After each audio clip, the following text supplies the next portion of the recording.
అందువల్లగే ఒక క్షణం కూర్చోండి. ప్రార్థన. సాయి ప్రేమించి మీరు ఇచ్చిన నూతన సంవత్సరం దయాకీర్తను బట్టి, వాగ్దాన పుట్టుని బట్టి మీకు వందన. ఇదిగో సహోదరుని బట్టి, కుమారుని బట్టి, దివ్య చెల్లెమ్మను బట్టి, నాగరాజు గారిని బట్టి ప్రార్థిస్తున్నాను. వారు కూడా రక్షణ అనుభవం నడిపించబడేలాగా సహాయించండి. ఇదిగో చిన్నబాబుని బట్టి ప్రార్థిస్తున్నాను. నిజమే ప్రభు, గుండె విషయంలో అయ్యా మరి హోల్ పడినప్పుడు ఆపరేషన్ విషయంలో నీవు ఎంతగానో కృప చూపించవు, పునర్జన్మని ఇచ్చావు ప్రభు.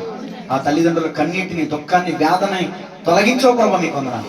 పెద్ద కుమారుని బట్టి, చిన్న కుమారుని బట్టి స్తుతులు స్తోత్రాలు తెలియజేస్తున్నాం. కృపాక్షేమములు బిడ్డలకి కలుగును గాక.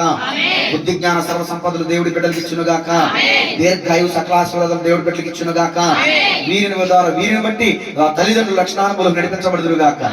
సహాయించి ప్రభు కేక్ కటింగ్ చేస్తుండగా వీరి కుటుంబాల్లో ఉన్న చేదైన అనుభవాలు తొలగించి తీయని జ్ఞాపకాలు, తీయని అనుభవాలు ఈ కుటుంబానికి దయచేయమని, తీపి ప్రేమ గుర్తు ప్రభు. ఈ కేక్ కటింగ్ చేసుకుంటుగా ఇదిగో నీకు క్రీస్తు జన్మదినాన్ని జ్ఞాపకం చేసుకుంటూ, నీ కుమారుడు పుట్టినరోజు జ్ఞాపకం చేసుకుంటూ ఈ కేక్ కటింగ్ చేస్తుండగా ఈ కుటుంబంలో ప్రేమ, తీయని ప్రేమ గుర్తులు, తీయని ప్రేమ అనుభవం, ప్రేమ వేరుపారి స్థిరపరచబడును గాక. ఈ కుటుంబంలో ఇదిగో మరి అత్తమావులు, తల్లిదండ్రులు, అన్నదమ్ములు, తోడుగోడలు, బిడ్డలు వీరందరి మధ్యలో ప్రేమ విస్తరించును గాక. యేసయ్య నామములో ప్రార్థించి అడిగి వేడుకొంచున్నాము తండ్రి, ఆమేన్. తండ్రి యొక్కయు కుమారుడి యొక్కయు పరిశుద్ధాత్మ నామములో కేక్ కటింగ్ చేస్తున్నాం.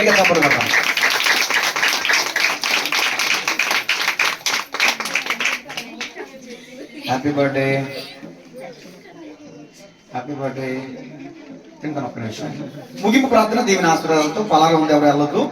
తలలో వంచిన ముగింపు ప్రార్థన. పరిశుద్ధిగా ప్రేమ గల తండ్రి, గుడిని ఏర్పాటు చేసుకున్న తల రాంబాబు గారిని బట్టి, ఈశ్వర్ధన్ గారిని బట్టి, వారి కుటుంబాన్ని బట్టి ప్రార్థిస్తున్నాను. మరొకసారి దివ్యాన్ని తన భర్తని బిడ్డలు జ్ఞాపకం చేసుకోండి. సింధుని తన భర్తని బిడ్డలు జ్ఞాపకం చేసుకోండి.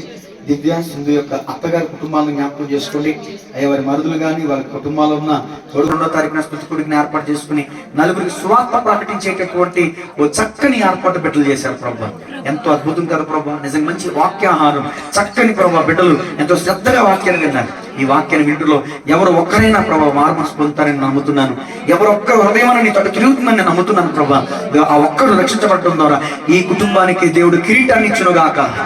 అయ్యా ప్రభు, ఈ కుటుంబానికి మేలు కలుగును గాక.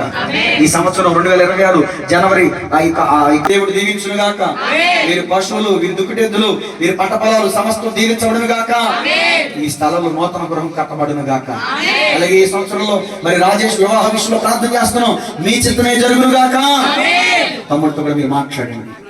లోక సంబంధంగా లోకరీతిగా వెళ్లకుండా ఇదిగో జీవము కలిగిన దేవుని తెలుసుకుని పరిశుద్ధ వివాహం చేసుకుని తనైనా తన కుటుంబ సమేతంగా మందిరానికి వచ్చినట్లుగా ఆ ఈశ్వర్ధన్ గారి కన్నీరు, తన ప్రార్థన వ్యర్థం కాకుండా తన భర్త, తన కుమారుడు నీ ఎద్దుకు రాబట్టబట్టడానికి సహాయించు. నీలో నిలిచి ఫలించడానికి సహాయించు. ఈ కుటుంబం చుట్టూ గృహం చుట్టూ యేసునామములో పరిశుద్ధమైన కంచె వేయబడును గాక.